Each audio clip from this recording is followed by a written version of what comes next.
guys, welcome back to episode 11 of X versus Z. I'm Chris. I'm Morgan. I'm X. I'm Z. So, to follow our last episode, which is our episode 10 with Spider-Man, and makes sense, we want to knock out the trilogy. Yep, the Sam Raimi classic Spider-Man trilogy. And this time is widely regarded to be the best superhero movie of all time. It's at least in the conversation. Yes. You know, up there with, I would say, Dark Knight and Endgame, and you can go through all your litany. I think the only reason Endgame is up there is because it had so much buildup. It was such a culmination of everything. Yes. It's amazing, don't get me wrong. It's amazing. But I think if you took it as a standalone film, it wouldn't be considered as good as the others. But then again, you can't take it as a standalone film because it's a culmination of it. Yeah. Okay. So minor sidebar. Okay. So Spider-Man 2, I think you just said that it's widely considered, at least in the conversation, as the best superhero movie of all time. And one of the markers of being the best superhero movie of all time is it has to be independently just a really, really well-made movie. And this movie is so well-made on every level. Where does this... Because we both like the first one a lot. Oh, yeah. I wouldn't go so far as to say love, but I love this movie. Where did it improve on Spider-Man? Okay, I agree with you. I love this movie too, and I think it improved on pretty much everything. All the parts were like, well, this was kind of lacking in the first one, like the fight choreography and all that. And the first one was very weird. This one, the fights, the action, all the swinging, so much better. It's not wonky at all. It's not wonky. The quips Spider-Man has are actually really funny. Like, here's your change, or you're getting on my nerves. I have a knack for that. He's actually really funny in this movie. It's like he settled into the role, if you could say that. This movie has a few things in my mind where it just like everything was better, and we talked about the action, the visual effects are there. I want to get into the practical effects, but let's hold off on that a second. Yeah.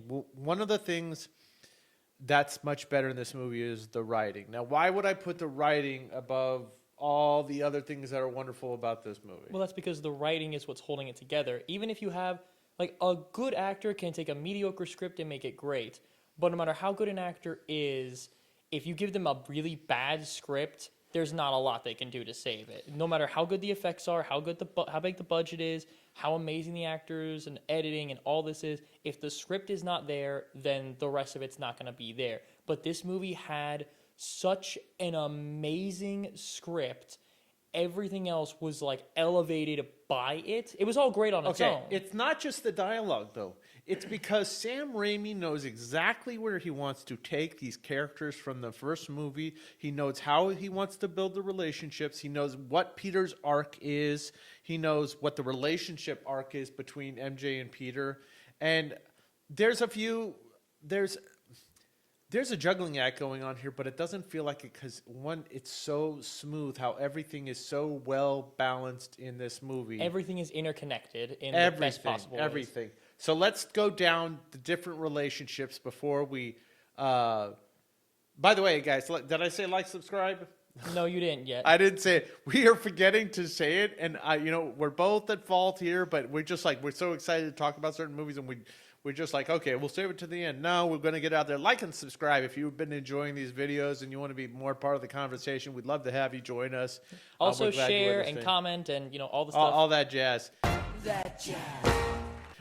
So let's first talk about, give a quick, very brief synopsis of where we were at the end of the first movie with MJ and Peter and where it goes into this movie. At the end of the first movie, MJ and Peter were right on the edge of will they, won't they? But Peter said, no, I can't. I'm Spider-Man. That puts her in too much danger. And I'm not going to put her in that kind of danger. And Mary Jane was like, well, I'm upset about that. And then this movie, I think it takes place like 2 years later or something. 2 years later, yeah. Yeah. And so Mary Jane has basically moved on with her life. She's like, okay. Sort of. She's still kind of pining for him. She's trying to move on with her life. She's trying to. Because Peter said, we can't be together. I'm not going to be, your boyfriend. We're not going to be romantically involved. but she's trying to move on with her life. So she's an actress now. She's not just a waitress wanting to be an actress. Successful she's actress. Yeah, she's on Broadway. That's awesome. Yeah, it is. And she's pining for him, and he wants her, but he obviously Won't let her. He won't let can't. himself be with her. But the will they, won't they is a big point of the story here. Now, one of the other things is not just we're not just dealing with MJ and Peter's relationship. We're dealing with, remember, a lot of his relationships is based, at least with, let's talk about Aunt May. He's still carrying of the burden of the guilt of Ben's death. And he still hasn't told her the truth of that night. Well, he does in this later in the movie, but at the start of the movie, he hasn't told her. And that guilt is weighing on him and eating at him because it was his own inaction that's leading to her having, being behind on bills, unable to pay for things that she needs, to the point where he's feeling really bad about taking $20 from her. $20, even in 2004, not a lot of money. No, but for when someone is economically in trouble. By the way, he could have just lived with her, paid rent, and commuted in and out of Queens. But one of the things I liked about that, I was like, oh man, this is kind of a bummer, that she's having to move out. But it accomplished quite a few things, which is, one, we keep being brought back to the fact that Peter's got some real problems. What are some of the problems he's dealing with in this movie? He's got a lot, dude. Well, to start with, I'm also just going to do a small little tangent here of this movie is a meme machine. Meme or mean? Meme and mean machine. Okay, which because one? All of the memes. Okay, so I wrote some of them down. Scrolling down. So to start with, Pizza Yurt as just a gag is hilarious. Okay. Then there's the pizza time. He stole that guy's pizza. All the different memes, including pretty much every single one of the faces that Tobey Maguire makes when he's in the suit and Spider-Man is all strained. Where he's got he's like putting his foot trying to stop the train. He's like, and all of his faces are memes. It is amazing and I love it. But anyways, start of the movie. He we see him lose his job as a pizza delivery driver. And it turns out that even though he's gotten better at dealing with Jameson and, bartering with him, it's still a matter of he doesn't want to take any more pictures because no one likes Spider-Man because of the Bugle. Also, he's needed a lot of advances for paychecks and everything because he's behind on rent.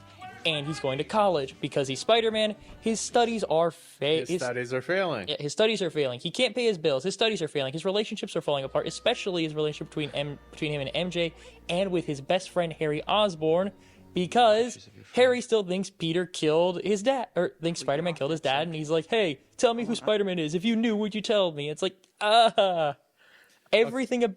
I put this in my notes 3 times of at the start of the movie, God, does his life suck? Yeah, and we talked a minute before about, okay, listen, he's got all these things he's dealing with. He's got burdens, he's got the rent, school to worry about. He's got Aunt May to worry about. He's got his relationship with Harry and all this.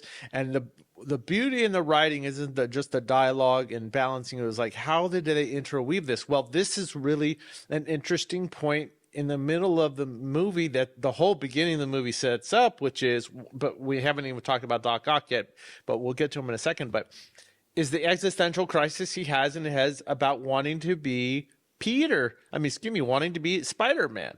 Yeah.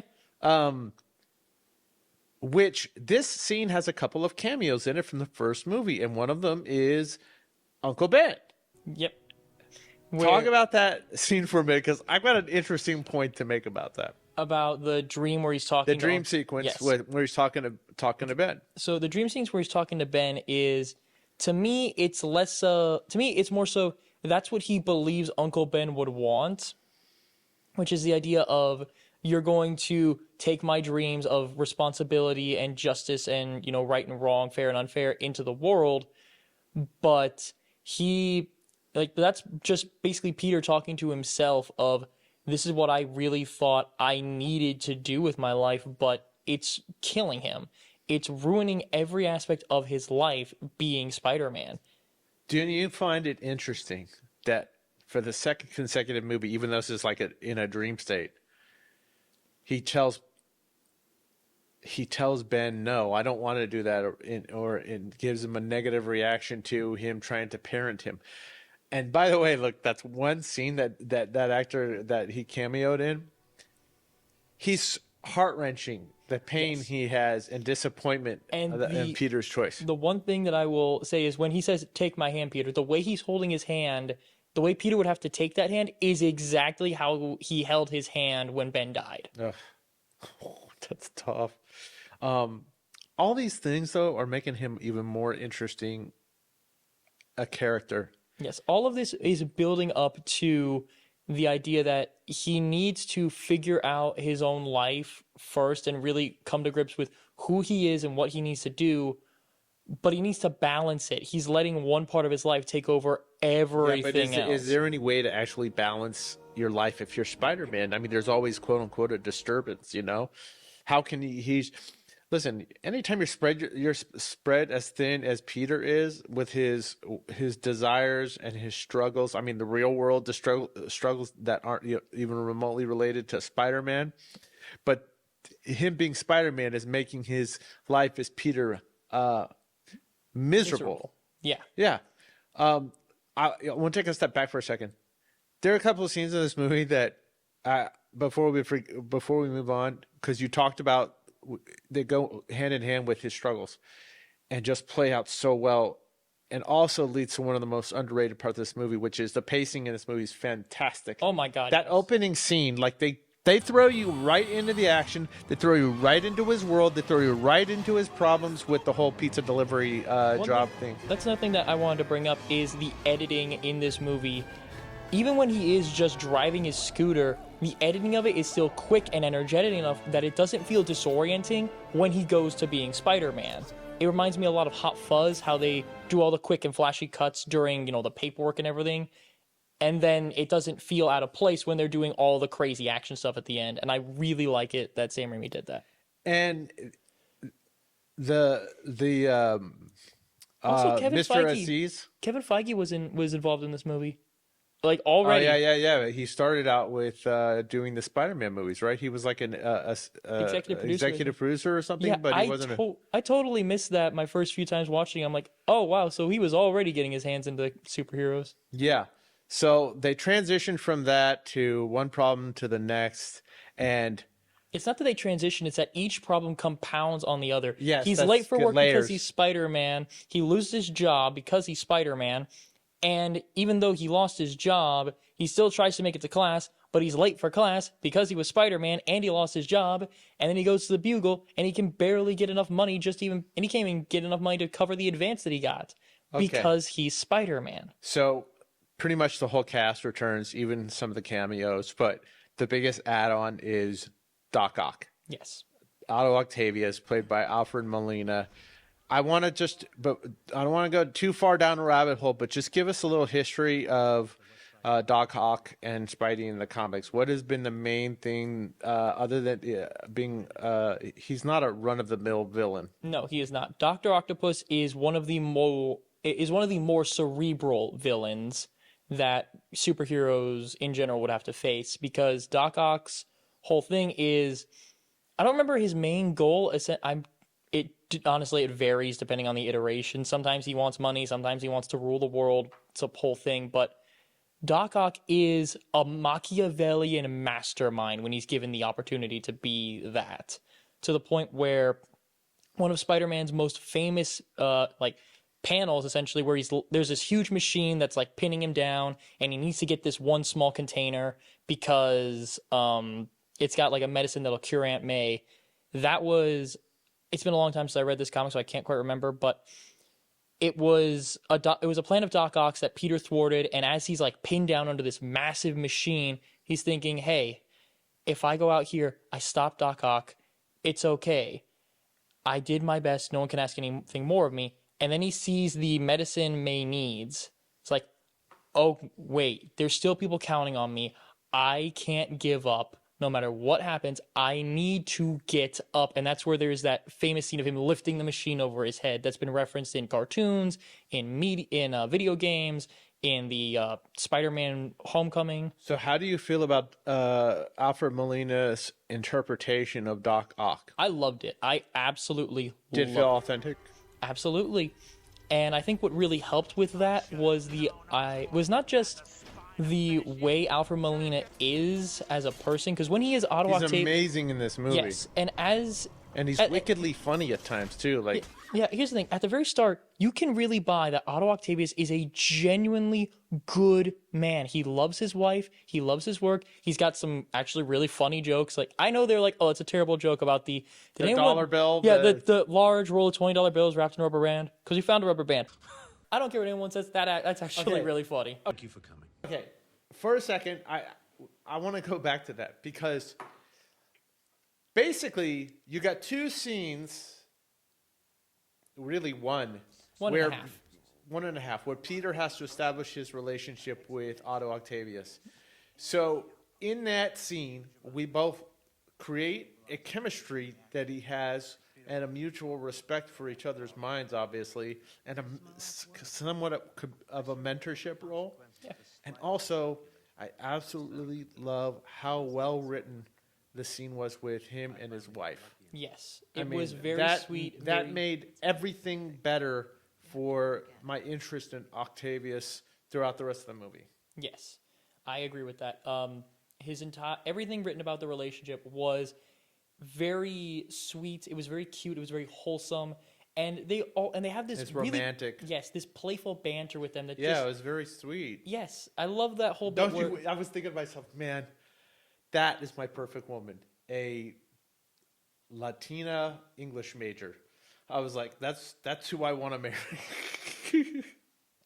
See, I was thinking, I loved the fact that they really do show that though Otto is a genius, even like he's not perfect because he still doesn't understand T.S. Eliot, and I love that. That's hilarious. It's more complex than the theory of relativity. Yeah. I doubt that. Okay, so that origin for Doc Ock's origin to me was so much more satisfying and interesting and very much Sam Raimi-esque. Then a lot. I've seen a few Doc Ock origins, and pretty much all of them have something. They normally have something kind of similar to it, where oh, he can't take the arms off anymore, or something like that. But this one made him very sympathetic to the point where even when he was full on villain, I'm like, no, this is not you. You can stop this. But there's another variation of Ock that I know about where essentially he worked for this one guy. I can't remember his name. I think it was Justin Hammer actually, but. Basically, in a corporate war with Oscorp, something went kaboom. Doc Ock ended up permanently fused to his arms. He can't take them off no matter what, and his eyes are all messed up. It's all gross and melty. It's the Ultimate Universe, so it's weird. And I never felt sorry for that version of Otto Octavius. He always just seemed like a slimy dude who was just waiting for a chance to go nuts. But in this one, he's a genuinely good man. However, there is a point during that first big experiment where everything goes wrong. where he actually has it fused and he has the reactor. Where you can see when he goes from a genuinely good person to like the reason why the experiment fails essentially. Where his ego takes over. Yes, which is Power of the sun in the palm of my hand. at the start or in his first conversation with Peter, he says, I wrote it down verbatim here. It was, intelligence is not a privilege, it is a gift to be used for the good of mankind. I love that. And he fails. He gets away from that. Yeah, he's trying to serve. Listen, I felt like we're nitpicking here, but I'm going to say it right now because it's integral to appreciating Doctor Octopus or Otto Octavius, and the motivations were kind of weak, to be honest with you, other than to serve his own validation of his own intellect. At this point, it's not like he's trying to serve mankind or recreating the machine. So sometimes I feel like the motivations get off the rails a little bit. that was the ARMS intelligence taking over because the ARMS sort of have this, like, it's pretty clear that they have this malicious intent of they were built for this experiment. They're going to see this experiment through. Okay, let's talk about those arms. They're not entirely CGI, except, of course, in the battle scenes and the wall crawling on his.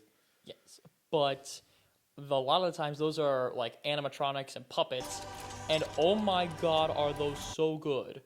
One thing I Dude. wanted to say though, he must have given them some kind of upgrades because I can't think of a single scientific purpose for those giant blades that come out of them. Well, let's not write a scene just so we can see him. How the hell did they assemble those things?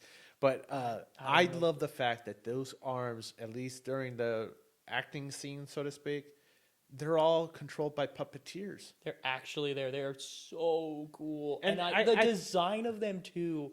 Because in the comics, a lot of times the designs will change and they'll basically just be like these three. Essentially, it's when I say tentacle, it just looks like a big, smooth,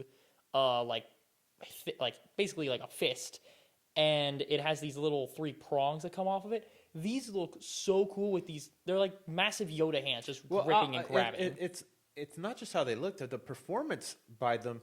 Like when they take off, okay, look, as they're quote unquote whispering to him, the little, and then Yes. taking off his glasses, I'm Lighting just the like, cigar. lighting the cigar. That, I mean, that Everything about that is just. it's ironic that the human element, the organic performance for machines made it more authentic. Yes.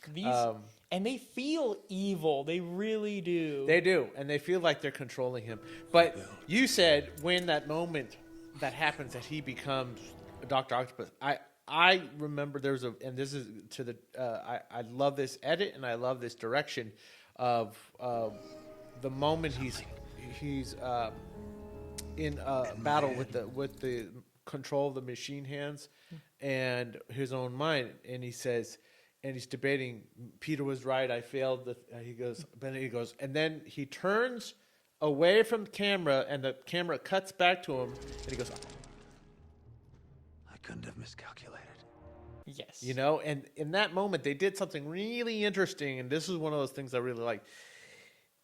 One, the performance by Alfred Molina is awesome, but he also has like dark circles under his eyes, and maybe that goes by the wayside for the average moviegoer, but for me, I was like, dude, I was like, that's... Yes. But it is it's a thing of, I noticed it in retrospect since you mentioned it, like, okay, yes, I remember that.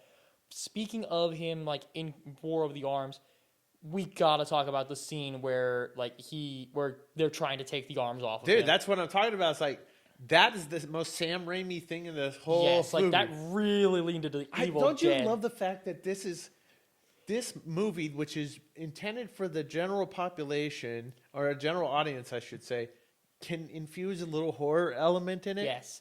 Oh my god, that whole scene, I'm like, I feel bad for the doctors because, like, they didn't do anything wrong, but man, was that brutal. And I know for a fact I love that scene. It was one of my favorite scenes in the whole movie. Yep. I kind of want to see a cut of that where they just go full rated R on it, and it's like, instead of just, oh, he's smashed into the wall and the wall breaks, like, no, give me a blood splatter there. Dude, that would be way too harsh for some people. There'd be some poor little kid out there seeing this movie for his first time. Oh, I totally understand. All but like, traumatized by watching the head being here's one thing though, decapitated. they never show it, but I always have the headcanon that the dude with the chainsaw who's like sawing at it, they don't just like smash him in the face, they smash the chainsaw into his face. Okay, so there's not including the actual origin where Spidey shows up to stop the machine. There's three confrontations. Now, if you don't include the Doc Ock, I just mean with Spider-Man. I don't mean Peter, but Okay. 3 battles basically: the bank, the subway, and The bank, the train, and then the final battle. the bank, the train, and the final battle. Okay, listen, that was a good opening battle at the bank. It's fun. Oh, yeah. It was fun throwing the bags of money around. Talk about that. I honestly think there's probably fewer interactions between him and Doc Ock than there were between Green Goblin and Peter in the first one. Yet every one of these battles Even the finale is substantially better than the battle. Oh, absolutely. And the confrontation than That the goes other back to what I said before about the choreography of the movie is so much better. Everything about this is so much more fluid, so much more fluid. fun, and they used something called a spider cam. They were talking about there was basically a camera on a harness, so they could create greater fluidity. I'll put an insert in there, but I remember they talked about it in it was used for the last swinging scene in the first movie, but they used it a lot more in this movie to give that greater feel. It's so good. I loved the whole bit, and I'm gonna say that bank scene. I am almost entirely certain that's where Aunt May figures out Peter Parker is Spider-Man. She never comes out and says Let's talk about that. I don't think she did. There are moments.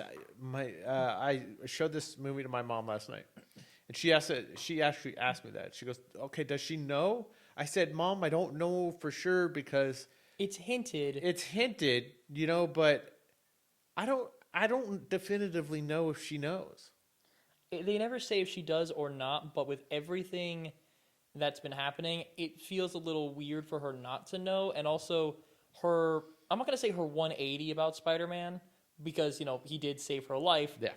But the way she they gave her a really cool little beat with yes. the umbrella to Doc's side of his head. Did she play baseball or something? Because she whacked him in the side hard. She broke his glasses. I'm like, wow. Oh, and Aunt May's a badass. Yeah, Aunt May is badass, and I like the fact that they gave her more to do. Let's talk about Aunt May for a second and go back to Peter. Okay, one of the burdens he was dealing with is dealing with that guilt, and that scene at the kitchen table where he tells her the truth of it is such a wonderfully written, wonderfully performed, realistic depiction of what that news would do to someone. They're not immediately going to be, shouting and screaming. They're not immediately going to be, "Oh, it's okay, honey." They're going to need some time to really process that. And when she pulls her hand away and gives him that look of major disappointment and sadness and walks out without saying a word. Yeah, that breaks my heart. I've never felt worse for Peter than in that particular moment. Now she comes back and she was going to, actually, I really love the fact that they gave her so many wonderful scenes in this movie. But so that was a really good starter action sequence, especially how he goes in the opposite building and launches himself with the slingshot. I love that. That was awesome. I wish it had been a little bit longer, but one of the things that holds up better than anything else that we've talked about. I mean, everybody, when they remember this movie, can guarantee they always go to the one example, which is the train scene. Oh my God, that train scene from start to finish. Okay, here's the thing. It has two of the best transitions in movie history. Firstly, when Jameson is, shouting, "I want Spider-Man," and it has he's back and he swings through the paper. That is straight out of a comic, and I love it. It's perfect. And then the swinging, and it transitions from Spider-Man swinging to Doc Ock's glasses. Again, amazing transition. Two of those back to back, beautiful. And then from there until the moment Spider-Man is knocked out at the very end of it all, every single part of that section, not even scene, the section itself is incredible. Everything about it is just amazing. It's not just that it's fluid, but within that battle, there's little beats that just keep going. You're just like, yes, I did that a lot. Okay, like when he gets knocked off the train, and then he shoots his web up, and he's like basically surfing through the streets and pulls himself up. Okay, that was epic. Saving the two people. But dude, there's always moments that I say are like defining superhero, not in terms of like, oh, I'm a good guy, but the defining feats of strength that define how badass a superhero is. And stopping that train with the webs, that was like the most gangster thing I've seen. And we talk about movies like this holding up, Morgan. I don't want to jump ahead to this wrap up kind of thing because I'm not there yet. But this one action piece alone, ending with the saving of those people on that train, it not only holds up, I will hold it up to any contemporary modern Marvel MCU movie or DC movie in terms of a demonstration of a hero's badassness and ability. Yes, and I think that's really good to put it up, because even though, yes, we know that here's the thing, if you put any, like, half the other superheroes that are in the MCU right now, they would have 18 different ways to fix it. Iron Man with his technology, Captain Marvel would just pick it up. Thor would be able to pretty easily stop it. All these characters could do it. But Spider-Man did it in such a wonderful way that really does... It really is just a Spider-Man way of doing it. Is he's not going to pick it up and fly it away. He literally puts himself in the front of the train and is like, okay, even if I fail to stop this thing, he's going to be the first one dead. Yeah, and one of the other cool things about this scene, which was a little surprising to me, but awesome. So he gets his mask blown off, right? Well, not blown off. It gets all scorched and It's everything. got a scorch and he pulls it off. Yeah. And he's there holding him in, right? And after he pulls him in, all the New Yorkers are kind of like astonished he's So young. But I just love how Sam Raimi rounds out his on-screen world with real people. Yeah. All through this movie, more so than the first. There are just There's random just people. random people, or like people that just kind of elevate the whole life experience of Peter. I guess you need that for Peter. I mean, to show Peter's personality and him getting by. But one is like, I mean, there's little kids. Yeah, the little kids when he almost gets hit by the car, or the kids handing him his mask, or just honestly, brings back to another thing that you mentioned is when he first starts losing his powers and his webs don't work. By the way, his back takes a beating in this film. Well, wow. he hurt his back in the original movie. I don't know if you know this, but he was almost replaced. Yeah, I mean, I because of figured his- he hurt his back. But you know who's going to replace him? He was this close to start shooting, but he came back just in time. Was Jake Gyllenhaal was supposed to replace him as Spider-Man? That's an interesting what if. But dude, okay. But that goes back to the contradiction we have about the physics of Spider-Man. The guy can stop a train, but he'll fall 10 stories and break his back. He didn't break his back though. He just got hurt. I know I'm being hyperbolic. But, okay, here's the thing. That sidebar there, but when he had that moment in the elevator where he's riding it down, Cool Spidey outfit. the things he's saying about the suit where he's like, it gets kind of itchy and it rides up in the crotch a little bit too. Like, Oh, dude, you can tell that's a moment where he's like, I have wanted to whine about this suit to somebody, but I haven't been able to have the chance so I'm taking this opportunity. But you know what? I mean, but how perfectly placed with that. Okay, look, they have the existential crisis thing. He's lost his powers. He's got to get his way down. What a perfect opportunity to put him in a real world situation as Spidey having a conversation with a regular dude who may or may not know that is actual Spider-Man. So that was great. I love the girl who had a crush on him, who was the landlord's daughter. The landlord himself was funny. God, this movie is just Mr. hilarious. Aziz was good. The kids. Listen, we were talking about how it's kind of funnier. Remember the part when he flips out of the way of the car, and his scooter gets crushed, and he lands, and those two little kids are there. Like, how'd you do that? How'd you do that? He It's goes, so cute and so fun. I know, and it's sweet. There's not, for all the complexity of this movie, There's so much fun in it there's too. so much fun. There's so much sweetness. And then let's talk about the reveal. How do you feel about what they did with Mary Jane's choice at the end?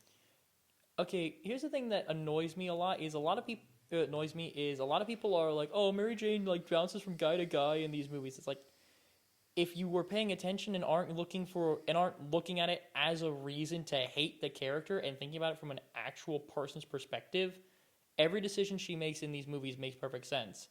In the first movie, she's still figuring out what she wants in life, and in this movie, she's trying to move on from Peter. It's not a matter of, she's just bouncing from guy to guy. She's trying to move on and found a really good dude, and I love that they didn't make John Jameson Jr. Jesus Christ, Stanley, what the hell? What are you talking about? His son? What about him? John Jameson Jr., J. Jonah Jameson Jr., that's, the guy we know. His son, John Jameson Jr. That's his son's name. Okay. what the hell with that name. However, he's a good dude. He's not shown to be, this mean, cruel guy. He's very loving. He's very nice. The few times we do see him, He got screwed over by this chick too, man. He's that's a hardcore thing to do. Yeah. Also, there was to a at guy. the very end. Did you notice the cameo by the Punisher No, where? when No she's way. running through the park in the wedding dress? One of the dudes that's Are you certain or is this your own speculation? I'm pretty sure it's the actor who played the Punisher in the movies around those times. I can't remember his name. Did this movie? I gotta have to rewatch that. Did this movie solidify Tobey Maguire as perhaps the greatest Spider-Man of all time? Not gonna say the greatest, but definitely in the top 5. Okay, well, there's only 3 live-action ones on film, so. Oh, we're talking live action. Okay. Well, you Well, didn't obviously. answer. Okay, so let me rephrase that. I'd say he is the best. He's the second best live action Spider-Man, and that's only because there's more comic accurate things in some of the other ones. If you're picking who I think it is, you're wrong. But we won't get to that right now, because we want to keep this friendly before we go fisticuffs when we wrap up all of the Spider-Man movies. Yep. How does Doc Ock rank as a villain among all the villains that have appeared on screen? I think Doc Ock is definitely. I'm gonna say. Well, I'm trying to think. Okay, I think he is the best villain for a single standalone film. Like, he's the only villain in this movie, and I think he is by far the best. Of his rogues gallery, Yeah, that have been Spider-Man's rogues gallery. I'm It- including it- all the Spider-Man. Well, in terms of being in a live action film, he is the I only. still think he's the best. Yes. He's the best. Also, he is diabolically evil in some of these sections. Like, I'll peel the flesh from her bones. yeah, you gotta love how one of Harry's big instructions is don't hurt Peter. He ignored that part. I also think the humor in this was a lot better. The whole J. Jonah Jameson scene. We didn't even talk about his relationship with Harry, though. We barely did, but yeah. No, we probably should, right? Yeah, I mean, that's- they really knew how to ratchet this Yeah, because up a okay. little bit. Here's the thing: is at the start, Harry is doing his best to be a good friend, but at every turn, Peter is being kind of a bad friend to him from his perspective. We understand why, but and it's not until the alcoholism kicks in, which Harry's problem with substance abuse is a huge deal in the comics. That is where he really starts being kind of a jerk, but you really see where he's coming from. And that's one thing I love about this movie is if you go into this movie with an open mind and with the idea that these are people and not, constructs that should act the way you want them to act. Isn't that right? All of their reactions are very realistic. Because to Harry, Peter knows the man who murdered his father. He may know who he is, and he's not helping him get revenge or justice or anything. He's just letting it sit and letting it be and being like, well, it's not really my problem, which is such a massive betrayal to Harry. Even though at the start of the movie, Harry lets him meet Otto Octavius. He says, hey, I'm paying the bills for this dude. You want to meet him? He's one of your idols. Like, Harry is such a good friend at the start, and Peter takes... Yeah, but I mean, he is, but I mean, he's bitter. Of course he's bitter. He watched the man who he assumed murdered his father and his best friend are basically just gallivanting around. There's another underrated element here. I wanted to talk about it, and then we're going to kind of go towards the conclusion of this. I like that, by the way, there's a funny freeze frame scene I love during the montage when he's actually living a normal life. But that brings up a point towards the end of that montage. There's a moment when somebody's being mugged, and he doesn't do anything to help. Yeah. Do you think he should have stepped in? I mean, in that situation, there's a question of really, he's not Spider-Man. When he wasn't Spider-Man, he was a wimpy kid. So the question is, how well would he actually have done in that situation? I don't know, but he did go in and save that girl from the fire. Yes, which to me says that when it comes to... Peter Parker is still a hero even without his powers. However, he's still a human person. He will make mistakes. Okay. Does this movie hold up with the modern MCU movies? Absolutely. Okay. Do you think this as far as sequels go, is this the greatest sequel to any superhero movie of all time? I haven't seen every superhero movie and superhero sequel, but I will say it's the best I have seen. Is this in your top 3 of greatest animated or otherwise Spider-Man movies of all time? Absolutely. Is it in your top 5 of all time superhero movies? Yep. Yeah, me too, dude. I'm not gonna say what, It is. but I was thinking about this, and do you have any nitpicks about anything? I think Do one of you I wish think they could Doc Ock had been on screen a little more?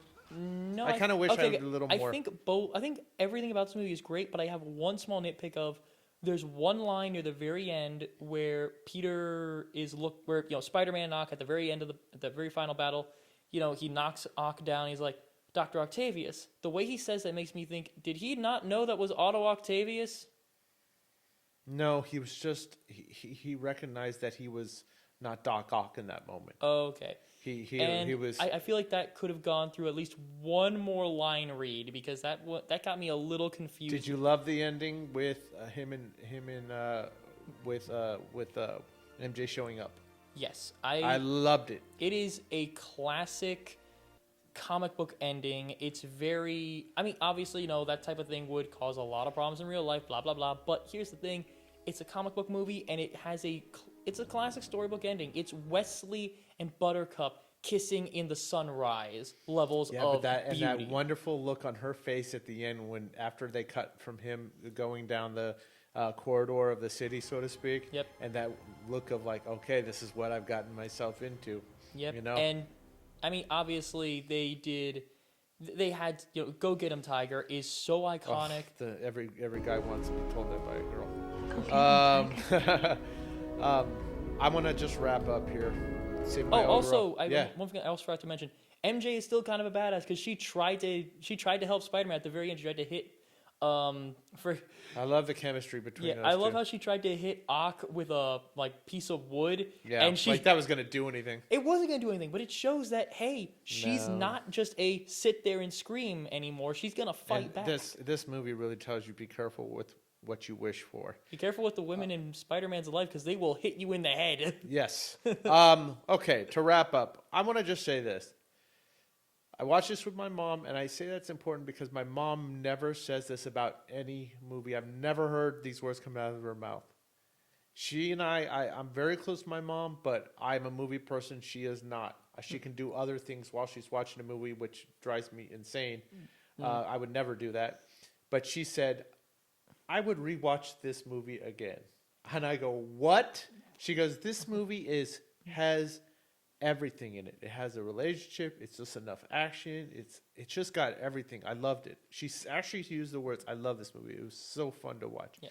And that's exactly how I feel.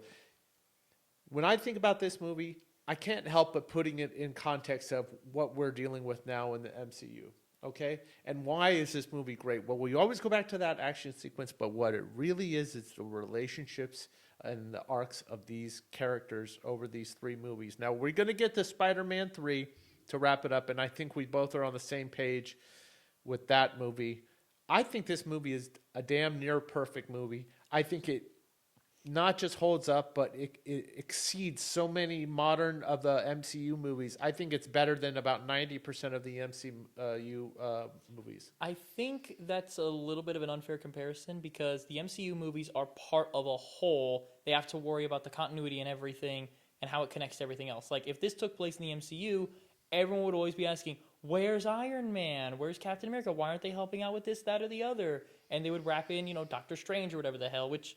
By the way, I love that little reference to Doctor Strange at the very start of when they're trying to come up with a name for him. But the strength of this movie is without needing to rely on building the further universe or worrying about a sequel, although they suggested at the end with Harry, even though we know that already, it is such a well-contained movie about this particular part in Peter's life. And that's why I love this movie. That's why it endures, because I have greater affection for Peter. I have greater affection for Tobey Maguire. I have a greater affection for Kirsten Dunst and every other actor in this movie and character. I think this movie has a sort of timeless message, especially with Aunt May's speech about, I think, like her whole, I think there's a hero in all of us speech. Yes, yes. that. I think there's a timeless message that says that, especially what she says about, in order to do what's right, we have to give up sometimes we have to give up the thing we want the most, even our dreams. I feel like that's something that a lot of people. It's a real reality punch. Right It there. is a reality check, because a lot of the times, in order to do what needs to be done to make the lives of the people you love better, you have to give up something.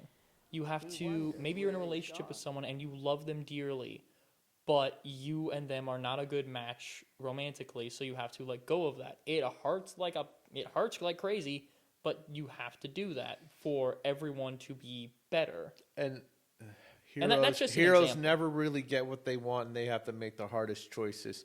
What are your final thoughts about Spider-Man 2? Final thoughts on Spider-Man 2. I love this movie. I adore this movie. I love Alfred Molina as Doc Ock. And honestly, as dumb as it would be, I would absolutely love to see someone do an entire version of Fiddler on the Roof, but it's Doc Ock. That would be epic. Guys, thank you for joining us. Please like, share, subscribe. And down below, please, because this movie is so funny, what's your favorite Spider-Man quip? Like, what's your favorite moment of him either being just a little prankster, or actually saying a good joke? Like, and how would you rank Doc Ock as an all-time Spider-Man Rogues Gallery? As far as on screen, he's my favorite.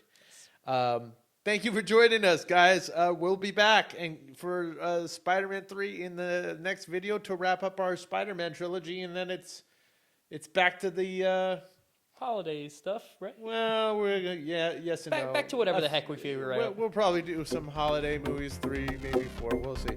Anyways, we'll talk to you guys later. Peace out. Later.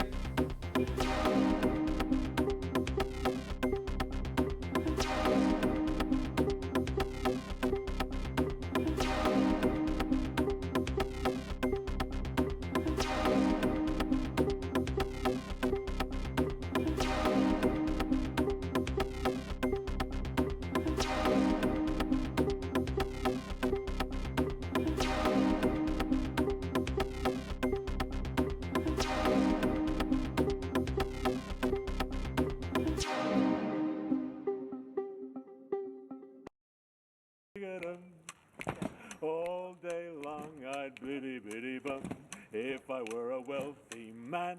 Oi!